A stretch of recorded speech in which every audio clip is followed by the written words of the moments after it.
I think for me it would be to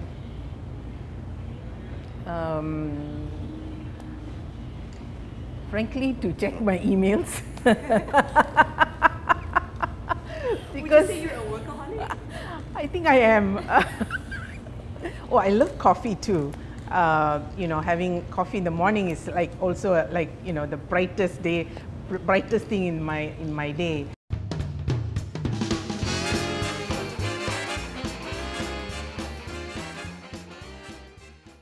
My name is Sarojeni Rengam.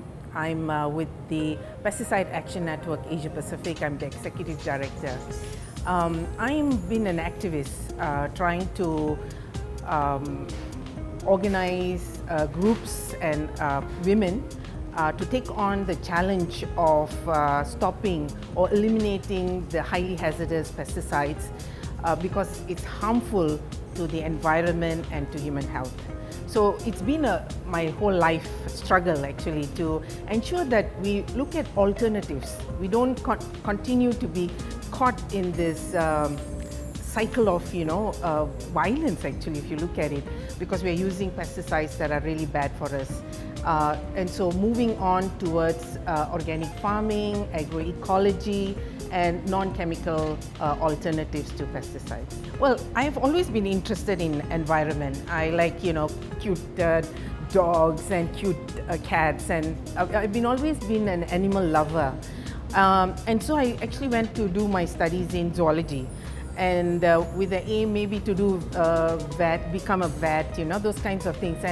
And on the way, I kind of got diverted to environmental issues when I read about, polar bears, being carrying a burden of, pesticides in their fats, and whales suffering. So those things kind of pushed me into looking at environmental issues, and I had a very good opportunity to work with a wonderful mentor, Dr. Anwar Fazal, who actually helped me to become much involved in the pesticide issue. And that's where the journey started, when I came out of university and joined the Consumers International. Well, I'm also a mother. I have 2 kids, my daughter Deepa and my son Venkesh, who are all almost grown up. Deepa is, following my steps, which I'm very, very happy. And she's been kind of also an inspiration for me because, she's doing things that I would have done when I was much younger. So I'm very happy that that has happened. And my son, who is a wonderful young man who is doing his medical studies. And I have a wonderful husband who supports me in the work that I do. He's an organic urban gardener actually. So I'm very, very pleased that I'm not just have a strong support in my work, but also at home, with the family who is supporting me. It's always good to have a supportive husband because this work takes a lot of energy, a lot of times when I'm not at home, especially when the children are young. And so I had a very strong, a good family that supported me in this, the work that I'm doing. And I think it took a bit of time because my husband, Ravi, he came for one of my programs where I spoke in front of, scientists and government officials, and then he realized, oh, I have been doing this work and there's been impact, and so he kind of realized that this is good work for the people, and so he's been from that time onwards very, very supportive. How long have you been married to Ravi? About 31 years now, more than 31 years. So I think in July it'll be 32 years. Yeah, that's right. Do you still go on dates with your husband? Not as much as we used to, but our dates are more like walking together, going for walks and in the park, or just walking around. So that seems to be more like the dates now. Well, my father is Tamil, my mother is ethnically Chinese, and she was a very strong woman. And I think I am also doing this kind of work because of her influence, because she really gave me the opportunity to actually grow to my potential. And I think, always kind of inspiring me to do much better. So she was my inspiration actually, and my father was more like the support system. So the mix, I always, like to surprise people, because they don't expect with my name to see someone like me to come into the room, So it's been a kind of a journey of surprise for people actually. Tamils are seen as dark, and so when I'm slightly fairer and I don't look very Tamil, people are surprised, and they treat me, I would say that they treat me better, because there is some discrimination if you're dark skinned, especially when I was going to school. The teachers and my fellow students, I get a bit more attention. நான் வந்து ஒரு பொண்ணு, எனக்கு வந்து இது வந்து ரொம்ப இந்த இடம் ரொம்ப அழகா இருக்கு. I'm a woman and I love this place. It's very beautiful. Oh, that's nice.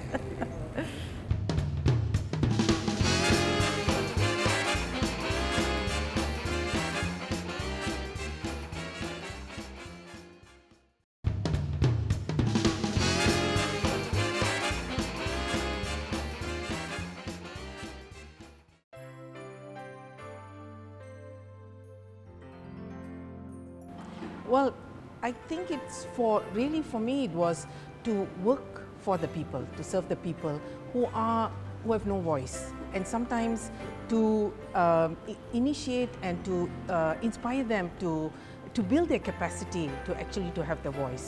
And I think for me that was the most satisfactory satisfaction that you wouldn't get from just getting money. It's really seeing how women can become so strong and have the capacity to bring out their issues. I think that I think is for me a real satisfaction in my life. As a woman, I would say that I am more assertive. I am more, you grow up feeling that you can't voice your problems or your issues, or have your own opinions. So often when I was growing up, I rarely talked about things that I'm passionate about, or what my opinions are on certain issues. But now I don't really, it doesn't really matter for me, because I can speak out and give my opinion openly. Of course, try to be democratic and try to be tactful, but often try to give my opinions and in an assertive way. I think it's for me it's a blessing, because for me it's like you have the blessings of nurturing your family, your children. The blessing is also when you fight against discrimination, and as women, if who fight for against discrimination, I think that's something. It's an achievement, and I think that's really important to have that journey, to go on that journey where you can really develop your full potential. I think that's a blessing, and I feel that I always believe that we should support the underdogs, and women were at one point. I think we've come out of it quite a bit, but still, women are still an underdog, and I think the assertion of our rights would be very important.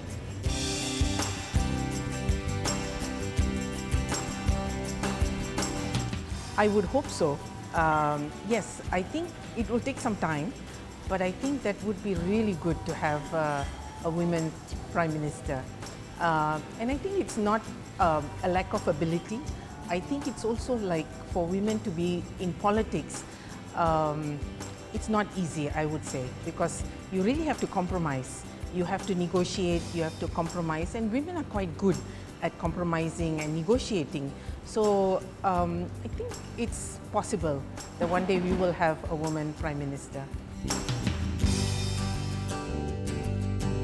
That's a tough question. I think I would die happy, I guess.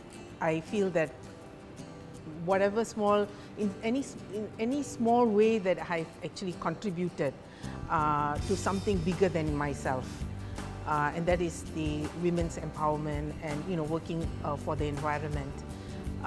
So I've contributed to that. That's, I think, one level of happiness. The second level, I think, is also that my family is, my children are grown up and they can, fend for themselves. So yeah, so I think it should be okay. The only regret I would say is that the issues and the work is still a long way in terms of to really create awareness that we need to protect the environment and to have social justice. And I've kind of come to accepting the reality that I will never see real change or big changes in my lifetime. And I'm quite happy with that, because I feel that whatever I contribute will make some impact.